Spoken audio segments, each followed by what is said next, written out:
Chers élèves, bonjour. Je suis Ndjekoska Jimbe Patrice, professeur de français du secondaire. Bienvenue à la suite de notre cours sur l'engagement illustré par l'œuvre Les Mains sales de Jean-Paul Sartre. Nous allons à présent aborder l'étude intégrale de l'œuvre. Pendant cette séquence, nous allons faire d'abord la présentation de l'auteur. Nous verrons donc sa biographie et sa bibliographie.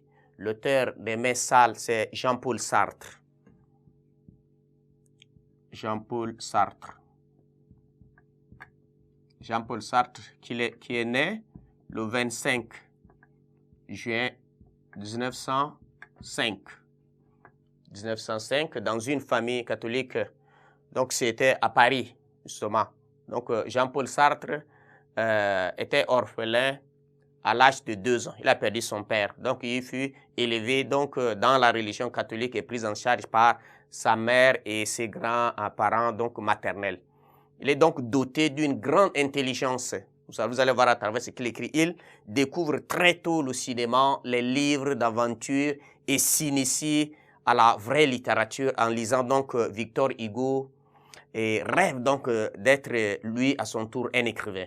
En 1924, il va entrer donc à l'école normale supérieure après avoir brillamment passé les 2 bacs. Il a passé 2 bacs scientifiques et littéraires. En 1929, à la grande surprise générale, il échoua donc à l'agrégation. Il va échouer, mais il conquiert la première place l'année suivante. Bien que s'intéressant aux questions politiques et sociales, il fait donc passer avant tout le travail de l'écrivain. Il aimait écrire, il était très prolixe. Il considère la littérature comme un redoutable instrument de combat. Donc, de 1929 à 1939, déjà, il sera nommé professeur de philosophie au Havre. Il va faire donc, il serait donc prisonnier de guerre le 21 juin 1940 et il se fera libérer le 1er avril 1941, puisqu'il va combattre. Après la libération de la France en 1945, il devient donc l'écrivain le plus célèbre de son pays. Et il va donc bénéficier de cela, l'admiration de tout le monde. Et donc voilà, c'est ce qui va lui pousser aussi à entrer dans le courant qu'on appelle, à développer son courant qu'on appelle le courant existentialiste. Il serait donc fondateur du journal Les Temps modernes. Et donc il voulait transformer radicalement la société bourgeoise. Vous allez voir qu'à travers lui, c'est le personnage Hugo qu'on va voir là. Mais cette entreprise va donc échouer. Et donc il va, après donc la création du parti, le Rassemblement démocrate qui va donc fonder. Et donc Jean-Paul Sartre a inscrit ses pensées dans le mouvement de l'existentialisme, comme on a dit, et qui disait que l'intellectuel devait donc être un homme d'action et non pas un homme oisif qui se repose sur ses idéaux. D'où l'existence précède l'essence qu'il a dit. Donc, il a partagé sa vie avec Simone de Beauvoir, avec qui ils ont donc formé un couple emblématique du XXe siècle et ils étaient tous deux sur l'autre la même onde philosophique.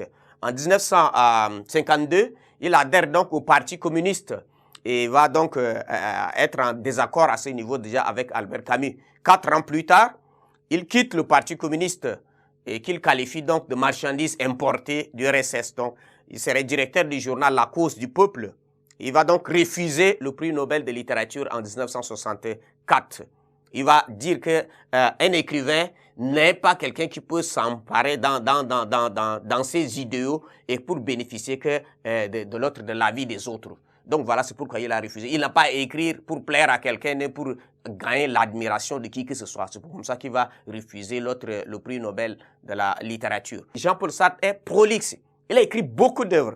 Des œuvres philosophiques, des essais, des œuvres littéraires, des pièces de théâtre, de romans. Il a écrit beaucoup de choses. On peut citer l'imagination, le mur, la nausée, les mouches, le huis clos, les chemins de liberté. L'essentialisme est un humanisme. Nous allons écrire Baudelaire, Situation. Il va écrire Les Mains sales de Jean-Paul Sartre. Il va aussi faire critique de la raison, dialectique. Il a écrit Les mots et Flaubert. Voilà, c'est tout ce que donc. C'est un écrivain très prolixe puisqu'il a été élevé dans une famille de culture. Ses grands-parents aimaient lire, donc plus vite, il a pris goût d'écrire. Donc voilà, c'est ce que vous devez retenir de Jean-Paul Sartre, mais nous le connaîtrons mieux à travers l'œuvre qu'on va étudier. Merci.